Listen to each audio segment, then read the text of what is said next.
Welcome to the System Simplified podcast, where we feature top leaders who share stories on how to successfully systemize a business. Now, let's get started with the show.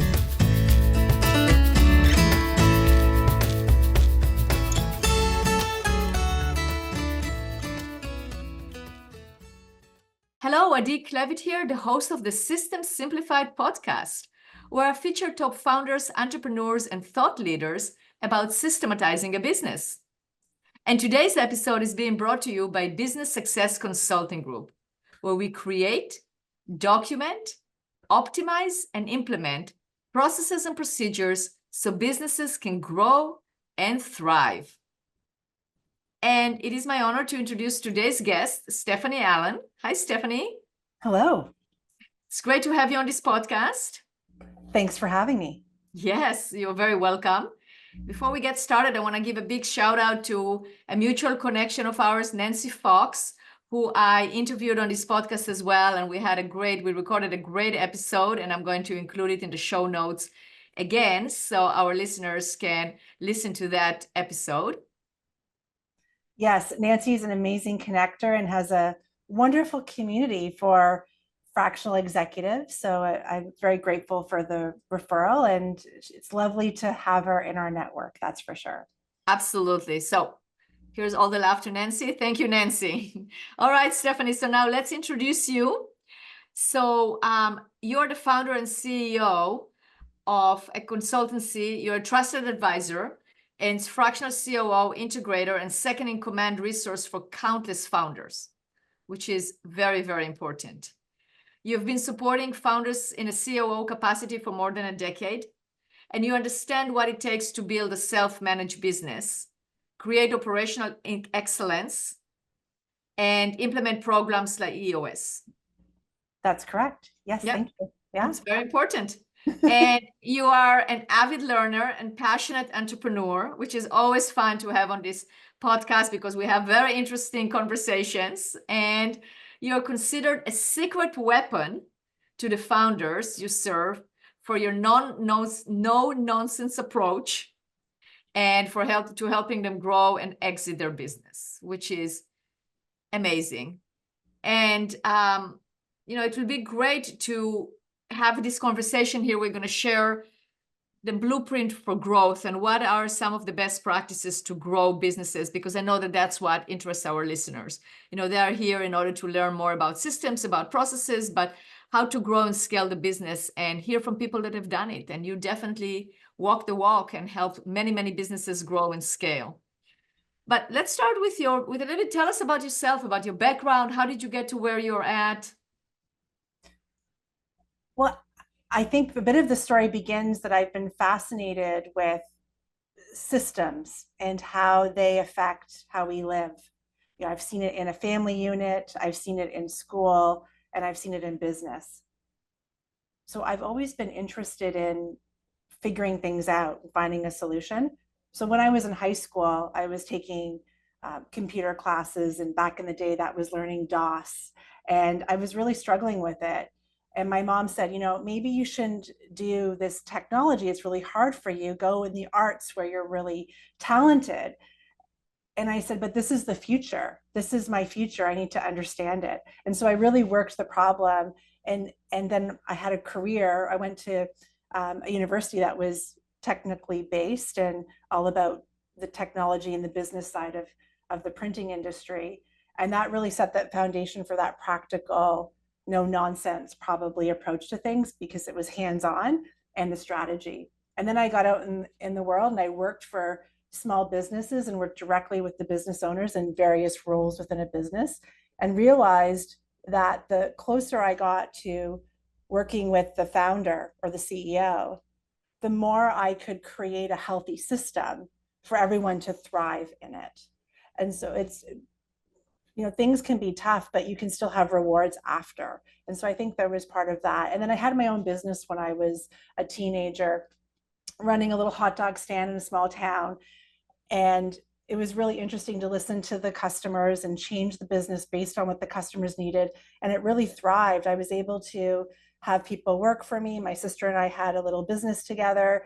And then I got to go off and work in the art community and do some teaching and stuff there, while other people ran the business at one point. And then I sold it, and it paid for part of my university.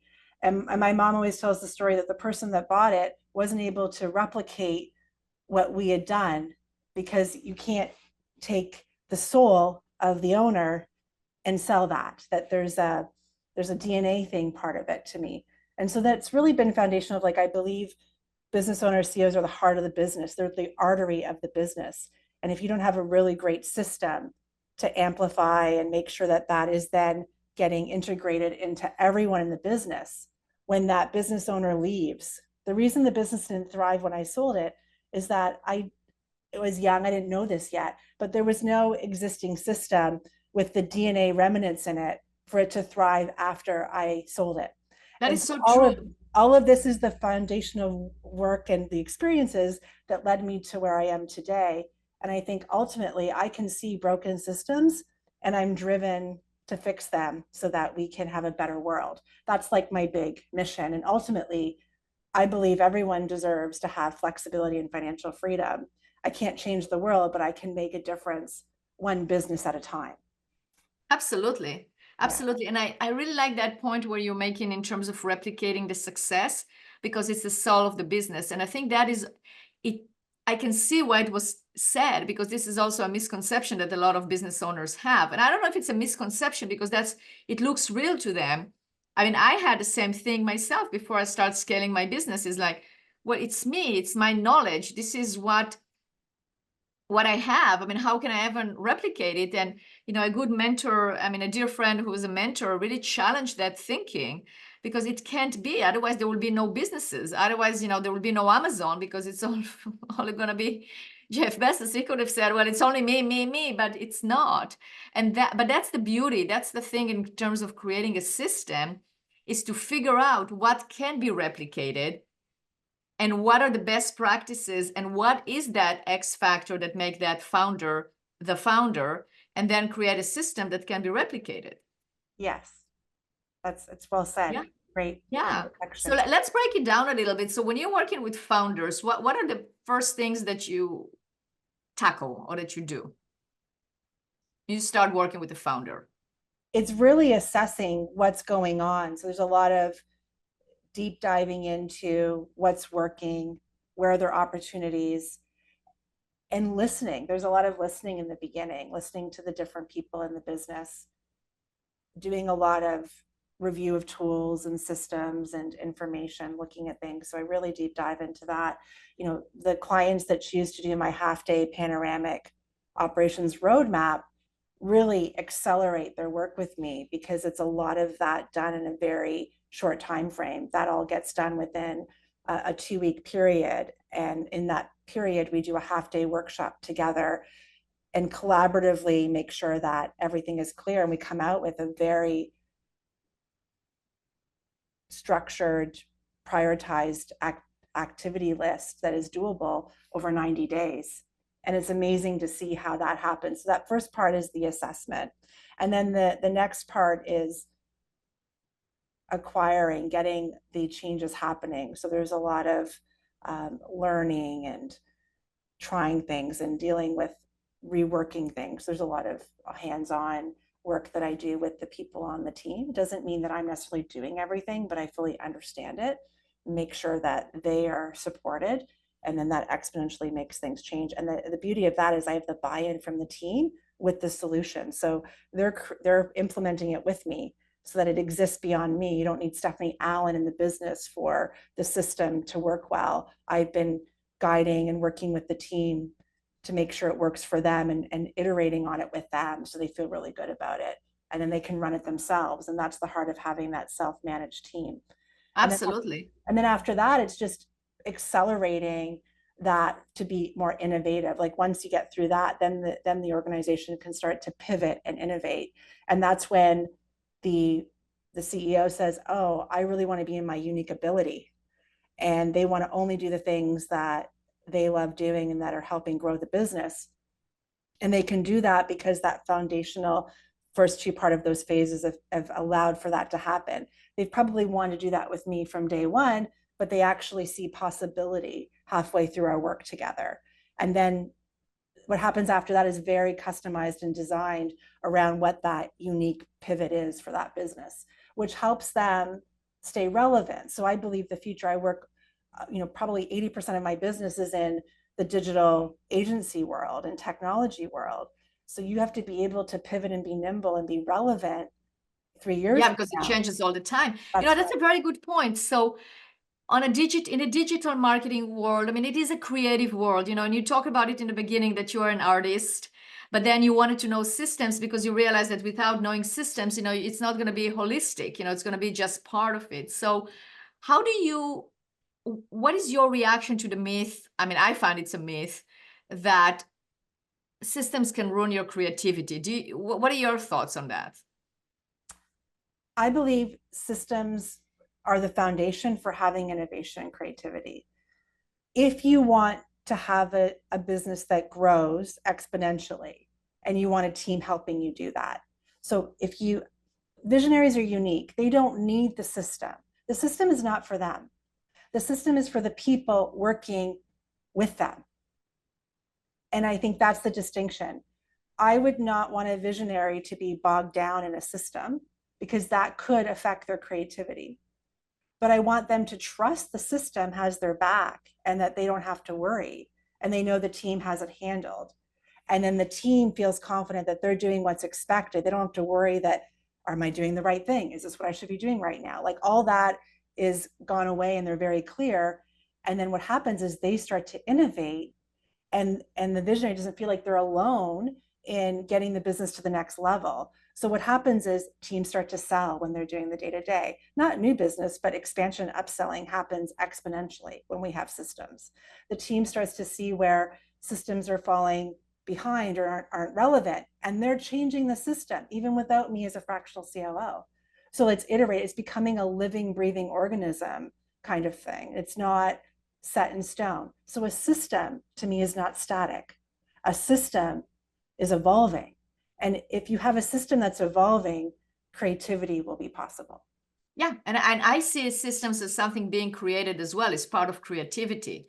I mean, it is you have to have imagination in order to see what is the end result of the system.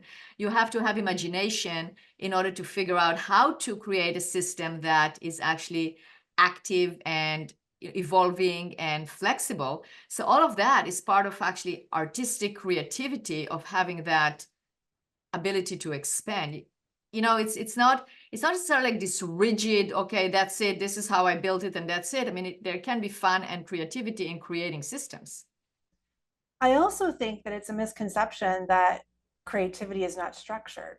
That's true. So we know that we need to brainstorm. We know we need to clear space to have, random musings. When you do art, you have to make sure which paint are you going to use. Like if you're painting, is it going to be water-based or oil-based? What type of canvas? There is also a system on buying the supplies, because if you don't have a system of ordering the supplies on time and knowing which supplies you need, you're going to waste time and you're not going to be as creative. So that is the system. That's what we need to look at, like what needs a system and what doesn't, and how can the system help the productivity and the creativity. Where it can be risky is when you want to solve all the issues in a business with a system. That's true. And if you want to hide behind the system. And that's a great indication that there's lack of trust and a culture problem when that's the case. Give me an example when that actually happened, when you saw something like that happen. Well, it's a common thread among many of historical businesses I've worked with. So it's really just one scenario that happens repeatedly. When I see someone on the leadership team, could be a director level or an owner level, saying, oh, we need a checklist for that. We need to make sure we've mapped out exactly what people are supposed to do. When it starts to feel like it's a paint by numbers painting, there's an issue. What happens is that the team loses confidence. They think that they don't have permission to make decisions, that they have to follow the standard operating procedure to a T because it's so detailed. That is the environment or the indication that I want people to understand that's the problem. And it happens because there's repeatable errors happening. You're losing business. clients are churning fast. Like those are all the warning signs. But really what it means is that the team doesn't fully understand what they're supposed to be doing, but we're micromanaging them and over architecting the system, which is actually taking away their confidence. And so instead of allowing people to make mistakes in a safe way, we're saying we can't have any mistakes. And when someone can't make any mistakes at all, even in a safe way, behind the curtain, privately inside the organization with protection layers of quality control and things like that for the system to protect you, then people can't learn. If people can't learn, then people shut down and they just do what they're told. And to me, that's the beginning of a business going towards a downfall, like to be in a bad situation. And then you think, oh, I'm going to keep hiring. I got to hire new people. I've got to hire more. I don't have the right person on the team. And we think it's a people problem, which it could be, but we also have a culture and a system problem. So I always see it as different pillars in a business. And what happens in one, if something's happening culturally, it could affect your process. It could affect your people. Yeah, it's all connected. I mean, you have Yeah. to have a strong culture in order to create the right processes and in order to actually hire the right people. So, and maintain the right people and get everybody to operate on the same page, for sure. And you have to identify who the right people are for you, because the people create the culture. The It's culture true. is the outcome of the people. You don't just like you don't put a document together and say, okay, here's our culture. The Right. culture is the community inside the business. Absolutely, absolutely. What if somebody will ask you, okay, so you are a fractional COO, you believe in the fractional model, obviously, because you are executing it. What's the benefit of having a fractional COO as opposed to a full-time COO? Well, what my clients say to me, it's so nice to have someone to talk with and to map this out who isn't attached to anything, that isn't going to feel worried or upset with what I'm talking about. I think that's the biggest thing. It's a subjective viewpoint of someone that cares about you as the business owner, cares about the business, wants to protect and support you and the team. But there's a subjective viewpoint where I don't care about the outcome. I want to have outcomes, but I want you to have the outcome you want. I'm not attached to the outcome. I'm attached to you feeling very excited and having the space and time to do what you need to do and have your best life and feeling like your business is thriving. That's the outcome I want. But the specifics of what that looks like is not up to me. It's up to the business owner, and I support them in getting there. And this is where the no nonsense part comes in. I'm like, well, if you choose this, these are the things that could happen. So they get to choose their own adventure when they work with me, and they don't have to worry about if they need to just vent, if they want to share something that they just want to think through, but they don't want to determine how the business shifts. They want to just have a chance to work through these thoughts. And the difference between that type of support I provide versus someone that's just doing strategy or just doing business consulting or just being an advisor to them without being in the business is that the difference is that I understand all levels of impact when they decide to make a change. I'm not just thinking about them. I'm thinking about where they want to be, where the business is at. And that's the unique thing of having the right fractional executive with the right experience. And you get to keep up on things. Like they get knowledge from many experiences that I have, so they get to learn faster and they get to avoid mistakes that would happen if they didn't have someone with my expertise helping them. Absolutely. And you don't only work with the founder or the CEO, you also work with the team. Yes, I work with the leadership team, and I'm often helping them grow with the business. And sometimes I'm training the person that's going to move into that second in command position. And it's a really nice compliment because I'm supporting the CEO and I'm supporting the person making that evolution. And, a very good example is one of the people in my roster wants to go on vacation, but they're worried because it might be at the same time as the CEO. And I'm like, well, I can be there. I've got your back. And so it's having this other caring, knowledgeable entity to come in and keep people on the team away because I can fill that gap. So there are just little bonuses and benefits that happen from having someone that can be in your business on a fractional basis, come in and out. And my services evolve. I want to make sure someone that cares about the P&L and what their revenue is versus my cost. I'm always thinking about that. So I never want my service to be a stress on the business. And so it's refreshing because I'm often saying to my clients, well, do you really need me this much? I think you're ready to reduce your work with me now. I'm usually having those conversations before they are. That's good. Always being in ahead of that. Okay, so if people want to find out more about you, reach out to you, how can they do that? Well, I've got my website and lots of interesting ways to connect with me there. And there's some free resources like a growth readiness quiz if you want to see where you're at and if you're ready to scale. And you just get some quick insights under 5 minutes. Or you could connect with me on LinkedIn, and they could just ask you and you could give them my number. I'm very accessible.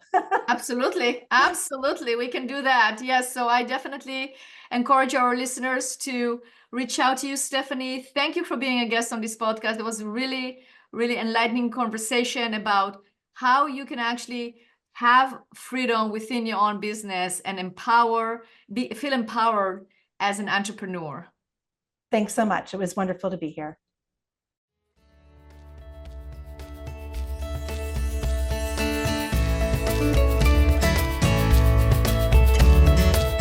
Thanks for listening to the System Simplified podcast. We'll see you again next time, and be sure to click subscribe to get future episodes.